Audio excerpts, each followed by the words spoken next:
Olá, muito boa noite. Terça-feira, 15 de junho de 2021, Dia Mundial de Conscientização da Violência contra a Pessoa Idosa. Vamos às informações de hoje. Vacinação em alta. O governo do estado vai premiar pessoas que lembrarem de tomar a segunda dose da vacina contra coronavírus. O anúncio foi feito pelo governador Flávio Dino. Arraial da vacinação na cidade olímpica e também na cidade de Morros acelera a imunização no estado. Polêmica sobre a terceira dose da Coronavac chega também na Assembleia Legislativa. Deputado Iglesias solicita reforço na vacinação para idosos. O Programa Nacional de Prevenção à Corrupção integra a Estratégia Nacional de Combate à Corrupção e à Lavagem de Dinheiro. Maranhão registra 80% a mais de novas empresas no estado, com programas de incentivo e zerando tributos. Tudo isso e muito mais agora, no Jornal da Guará.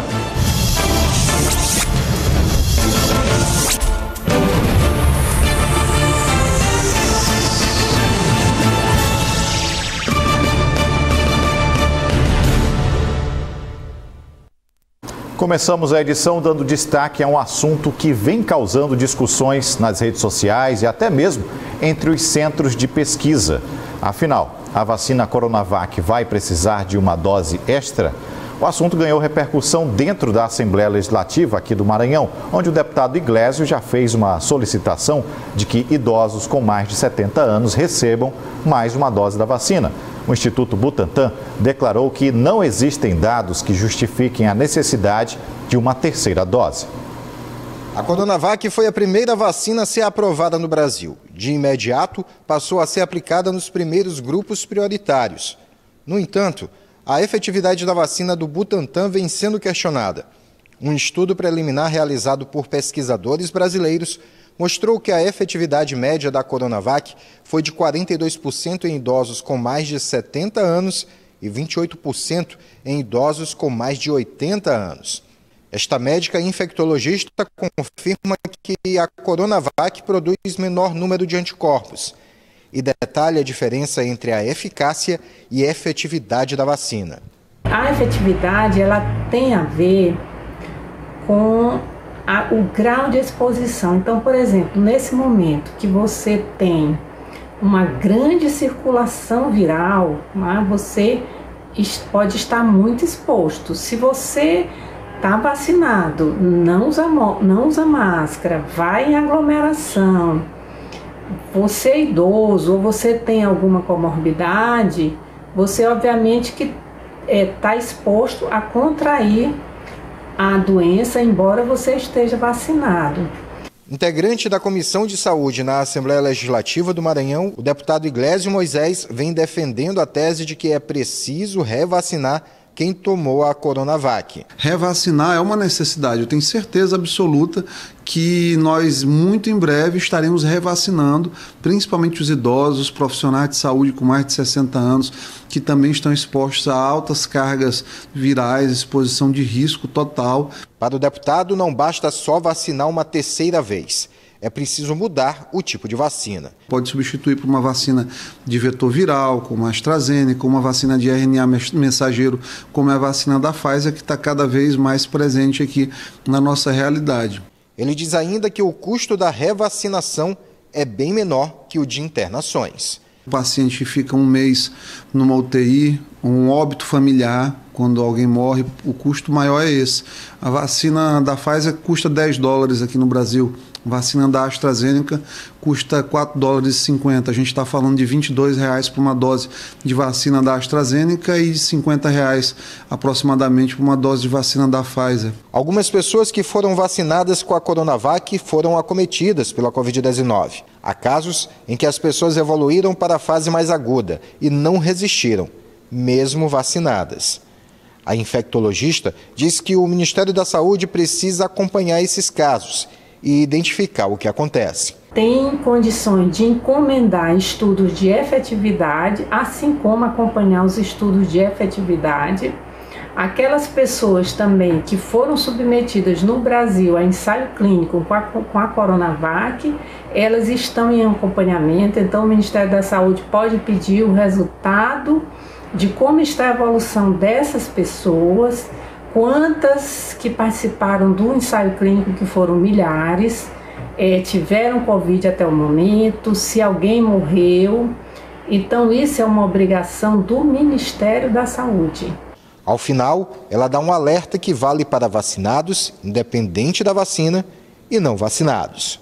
Vacinados e não vacinados devem ter os mesmos cuidados, ou seja, isolamento social, distanciamento físico, higiene das mãos e uso de máscaras. O deputado estadual Iglesias Moisés fez uma denúncia em sua rede social que trata do trabalho dos servidores do Hospital Socorrão 1, médicos nefrologistas com salários atrasados e falta de material nas unidades.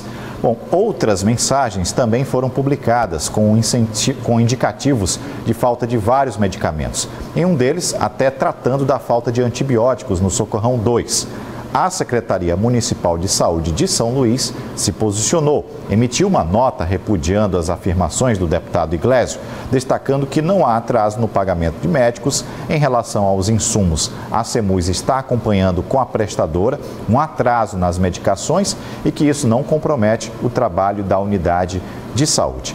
A avaliação sobre o fato é de que as redes sociais existem também para atuar a favor do cidadão. Mostramos aí, portanto, a denúncia e a resposta dessa questão. E agora o Jornal da Guará fala sobre as ações de vacinação que estão acontecendo para ajudar a imunização nos municípios. Hoje teve início o arraial da vacinação contra a Covid-19 na Cidade Olímpica, aqui em São Luís. A ação acontece até sexta-feira, no Centro Educa Mais Padre José Braulio Souza Aires, que fica na Cidade Olímpica. O serviço tem como público-alvo pessoas com 25 anos ou mais, residentes no bairro e adjacências. O atendimento no arraial da vacinação na Cidade Olímpica funciona de 8 da manhã até 4 da tarde. Para tomar a vacina, precisam ser apresentados documentos como RG, CPF, cartão do SUS e o comprovante de residência. Até o fim do mês, o Estado deverá abrir mais arraiais de vacinação pelo Estado. Hoje, também teve início o arraial da vacinação na cidade de Morros. E o critério que está sendo adotado é a baixa cobertura de imunização nas localidades escolhidas, tomando como base os dados divulgados pelo Ministério da Saúde quanto às doses aplicadas. Um balanço sobre o arraial da vacinação na ilha. Ao todo foram vacinadas 9.975 pessoas com idade de 29 anos ou mais. Na cidade de Timon, o governo do estado contabilizou a aplicação de 6.408 doses de vacina contra a Covid-19. Agora há pouco, o governador Flávio Dino publicou nas redes sociais um sorteio de prêmios para incentivar a vacinação. Segundo o governador, o sorteio vai acontecer na semana que vem para aqueles que não esquecerem de tomar a segunda dose da vacina contra o coronavírus. A medida visa, sobretudo, gerar proteção à população e também alimentar o sistema do Ministério da Saúde por parte aí dos municípios. E tudo indica que o melhor desempenho em vacinação contra o coronavírus de todo o Brasil seja a cidade de Alcântara. Já se tem toda a população acima de 18 anos vacinada. Alcântara tem mais de 22 mil habitantes e com o maior número de quilombos no Brasil, onde vivem aí 204 comunidades e mais de 3.300 famílias. Sobre este assunto, o governador Flávio Dino também informou que vai estar amanhã na cidade de Alcântara, que completa aí 100% da vacinação na cidade.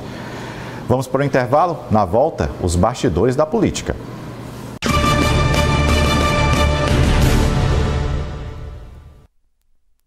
De volta, e aconteceu hoje o lançamento do Programa Nacional de Prevenção à Corrupção aqui no Maranhão. A execução cabe às redes de controle dos estados e tem como um de seus principais focos a adoção de boas práticas de controle e prevenção à corrupção. O lançamento do Programa Nacional de Prevenção à Corrupção no Maranhão aconteceu em cerimônia virtual, com a participação de membros das entidades integrantes da Rede de Controle do Maranhão. A promotora de justiça integrante da rede explica o que significa o programa. Tem o objetivo principal de reduzir os índices de corrupção no nosso estado a patamares aceitáveis de países desenvolvidos. Como é que vai acontecer esse programa? Através da resposta pelos órgãos públicos, pelas instituições, de um questionário com mais de 45 itens, onde cada organização pública vai ter um diagnóstico da gestão no seu município, no órgão estadual, e a partir daí as redes de controle irão definir planos de ações para que esses municípios e os órgãos estaduais possam reduzir a sua suscetibilidade à corrupção e à fraude em cada um dos municípios e órgãos estaduais. De acordo com a rede de controle do Maranhão, uma das primeiras atividades do programa será o cadastramento dos entes federais, estaduais e municipais do estado, que serão posteriormente convidados a preencher questionário em plataforma tecnológica específica do PNPC. A promotora explica que o trabalho de combate tem se dado tanto na prevenção como no trabalho coercitivo. Você pode atuar preventivamente ou repressivamente. Muitas vezes, apenas repressivamente, depois que a corrupção aconteceu, que o dano ao erário já aconteceu, o efeito, a efetividade é muitas vezes pequena. Então, o objetivo do programa é evitar a corrupção, é evitar a fraude na administração pública. Os objetivos do Programa Nacional de Prevenção à Corrupção são de gerar diversos benefícios, tanto às dinâmicas da administração pública quanto à sociedade.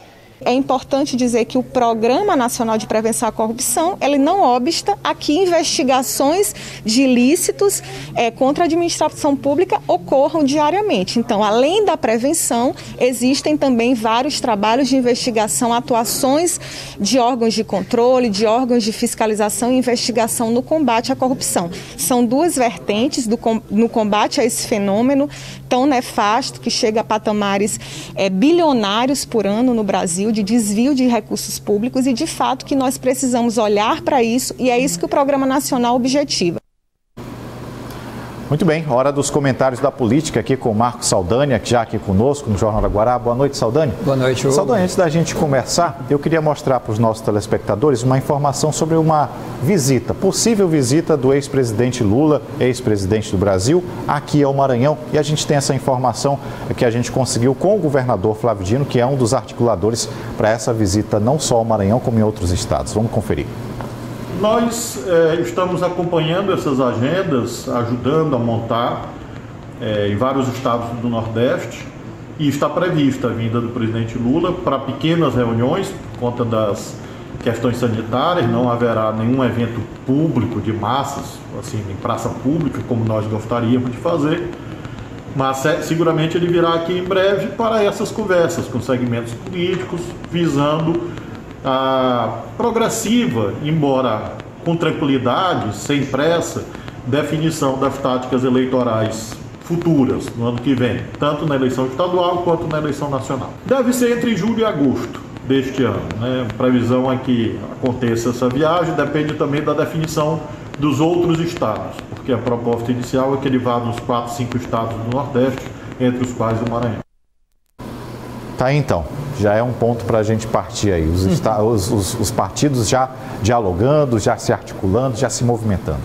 Pois é, Hugo, a gente tem visto o protagonismo do governador Flávio Dino no que diz respeito à questão nacional em viabilizar essa frente ampla que está cada vez mais forte em torno do ex-presidente Lula. A gente tem visto movimentações em vários partidos, não só de esquerda, como até mesmo de centro-esquerda, e alguns nomes, como por exemplo, a gente viu o Rodrigo Maia, ex-presidente da Câmara Federal, falando que está à disposição do Lula para trabalhar nessa frente ampla e na própria candidatura dele, o que até tem lhe custado aí a problemas com o partido. Então, a gente vê aí os partidos de esquerda formando uma frente ampla. O governador Flávio Dino, a gente não sabe se de fato ele vai para o PSB, ainda que a federação de partidos seja aprovada. O Marcelo Freixo, inclusive, numa live anunciando a sua ida para o PSB no final do mês, garantiu que, além dele, o Flávio Dino também vai se filiar no final do mês. Então a gente vê essa movimentação toda no ponto de vista nacional. A tal da unidade de esquerda pode estar começando a se fortalecer.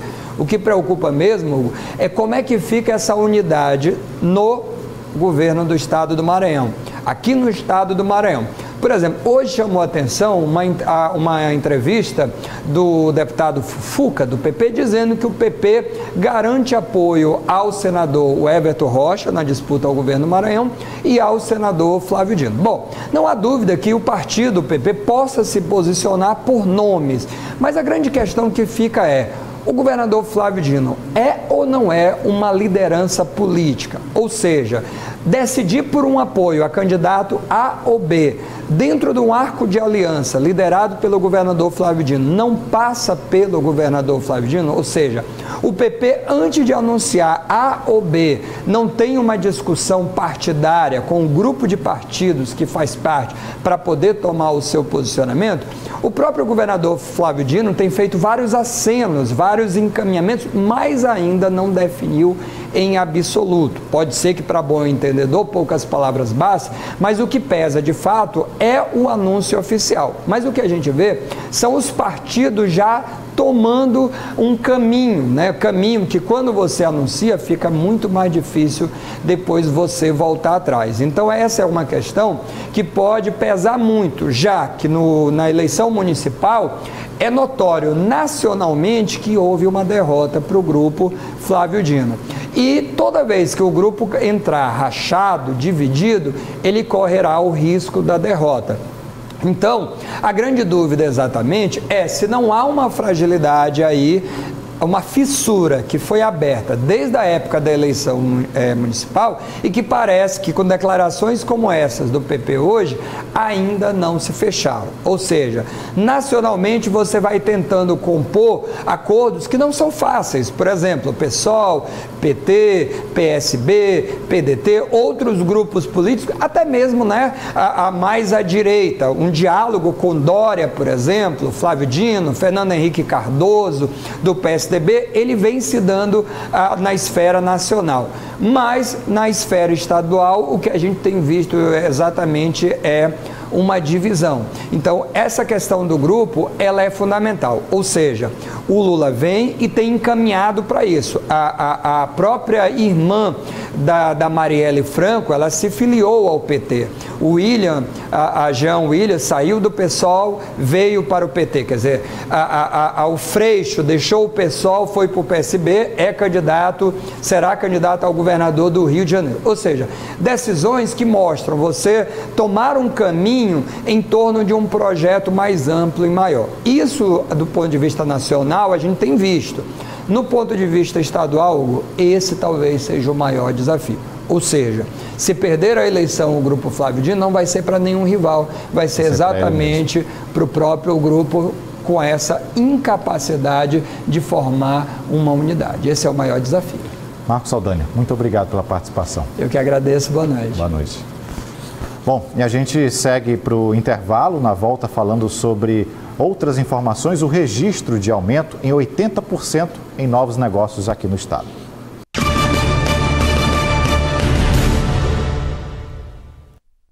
De volta, e a circulação do trem de passageiros da Estrada de Ferro Carajás, que liga o Maranhão ao estado do Pará, vai ser retomada nesta quinta-feira.